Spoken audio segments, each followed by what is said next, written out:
século XX, quando se intensificam os contatos intelectuais e políticos entre o mundo islâmico e a Europa, naturalmente surge a ideia de, não, peraí, nós precisamos formular direito este negócio do que seria um regime islâmico. E é aí que surge um indivíduo chamado Said Qutb. Said Qutb era um revolucionário egípcio que escreveu um comentário ao Corão em 30 volumes, chamado A Sombra do Corão. Né? Isso aí, para mim, foi um ato falho freudiano, porque se fosse coisa boa, seria a luz do Corão, não a sombra. Né? Então, acho que ele de fato se enganou. Então, o que ele faz é uma interpretação politizada do Corão, versículo por versículo. Ele faz uma espécie de teologia da libertação islâmica. E este foi o fundador, depois, da entidade que se chamou a Fraternidade Islâmica, tá certo? Que é, vamos dizer, a entidade que dá um senso, vamos dizer, de unidade à militância islâmica em todo o mundo. É evidente que uma obra em 30 volumes eu não vou poder resumir nem em 30 linhas, muito menos em 30 palavras. Então, não vou resumir, eu vou só dar um exemplo. Por este exemplo, vocês já pegam a índole da doutrina. Said Qutb pega as sentenças do Corão, tá certo? E as interpreta baseado no pressuposto, islamicamente inteiramente aceitável e até obrigatório, de que as sentenças de Deus têm uma validade absoluta.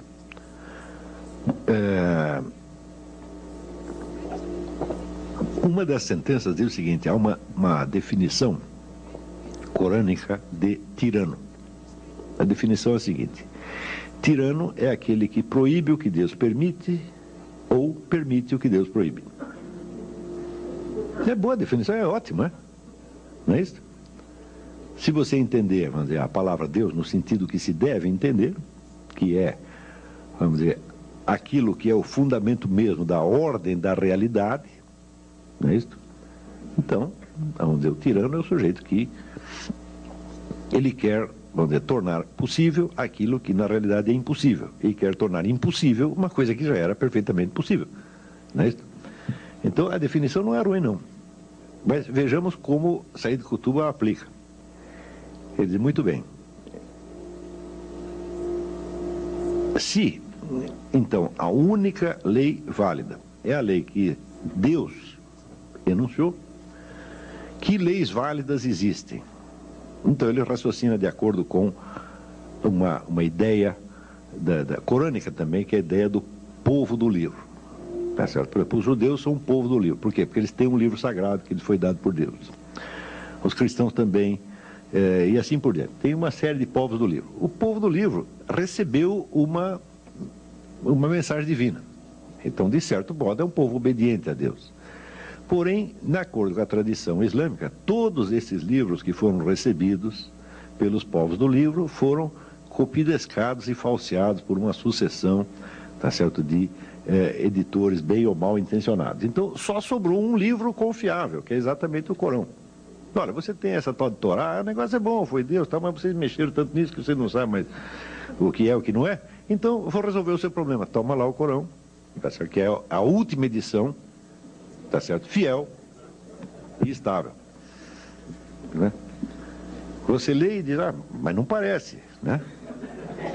Ele diz, não parece, mas é. Não parece porque a sua está alterada, essa aqui é que está inalterada. Então, se é assim, bom, a conclusão é que somente os regimes que são baseados exatamente na lei corânica é que são legítimos. Os outros são todos tirânicos. Todos, sem exceção. E, ora, lutar contra a tirania faz parte do jihad. Jihad, o pessoal entende que é guerra santa, não é. Jihad é esforço, é ascetismo, quer dizer, faz parte do aperfeiçoamento do sujeito na prática da lei islâmica. Ele tem que fazer um esforço. E a luta contra a tirania, tal como entende Said Qutb, a luta contra a tirania faz parte do jihad, portanto faz parte das obrigações islâmicas. É uma daquelas milhares de obrigações que vem depois das 5. Né?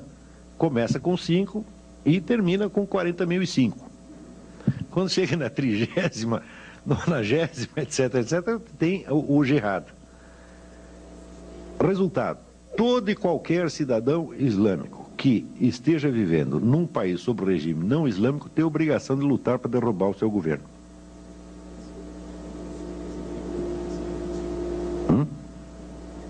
Isso não é um modo de dizer, é uma coisa assim, muito simples e direta. Você está aqui no Brasil, o governo é islâmico? Não. Ah, então você tem que derrubar. Esta ideia está circulando, vamos dizer, nos livros de Said Qutb desde a década de 30. E Said Qutb foi lido por todo mundo. Tá certo? Said Qutb tem no mundo islâmico vamos dizer, um público como o Billy Graham tinha nos Estados Unidos, ou como... Não, que Bispo Macedo? 40 Bispo Macedo. Tá, não tem aqui um líder religioso comparável, vamos dizer. Ou você vai falar, sei lá, o Frei Beto, o Leonardo Boff? Fala, não, esses aí meia dúzia de pessoas leram. O Said Qutb, assim, todo mundo leu. E quem não leu, ouviu falar e recebeu a mensagem dele de algum modo. As primeiras gerações de muçulmanos que ouviram esse sujeito falar acharam aquilo horrível. Tanto que acharam horrível que Said Qutb foi enforcado pelo governo egípcio. Tá certo? Mas as gerações seguintes começaram a gostar do negócio. Então, você pode dar por bastante razoável a ideia de que as doutrinas de Said Qutb já se impregnaram totalmente no movimento islâmico, não só nas entidades mais ostensivamente radicais, mas há um fundo daquilo em toda a sociedade. Esta progressiva formação da ideia do governo islâmico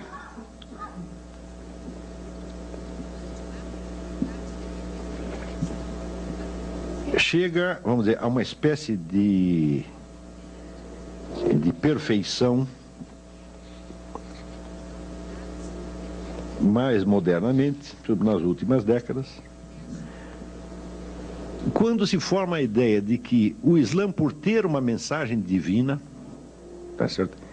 Ele é o complemento espiritual natural da revolução socialista no mundo.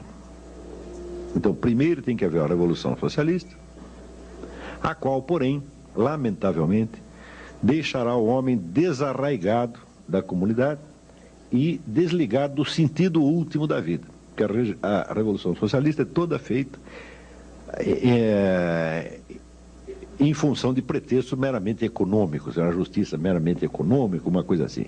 Ele diz, tudo isso é muito bom, mas é evidente que nem só de pão vive o homem, tá certo? Então, o Islã é a cereja do bolo socialista.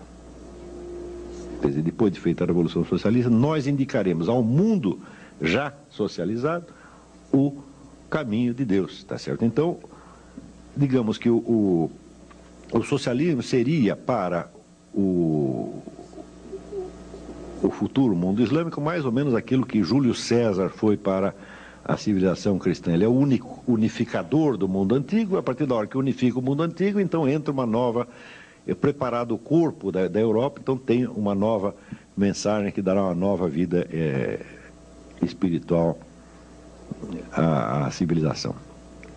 Isto aqui, a ideia de socialismo mais espiritualidade islâmica, isto já ganhou o mundo islâmico. Não há um sujeito lá que não tenha essa ideia na cabeça. Uns podem ser mais bonzinhos, querem realizar isso através do voto, né? Porque uns também, não leram só Karl Marx e Lenin, uns leram também Antônio Gramsci, tá certo? Então, o Antônio Gramsci é o sujeito, né, da revolução indolor. Nós vamos expandir a ideologia socialista de tal modo, vamos colocá-la, não vamos fazer propaganda socialista, nós vamos colocar o socialismo no dicionário, o socialismo nas entrelinhas da música popular, o socialismo nos livros didáticos, etc. No fim, todo mundo vai ser socialista sem perceber.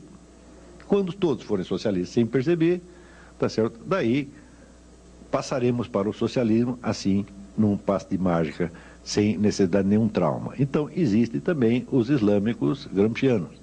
E também nós podemos ir social islamizando a cultura mundial de tal modo que, no fim, a transição se fará de maneira indolor.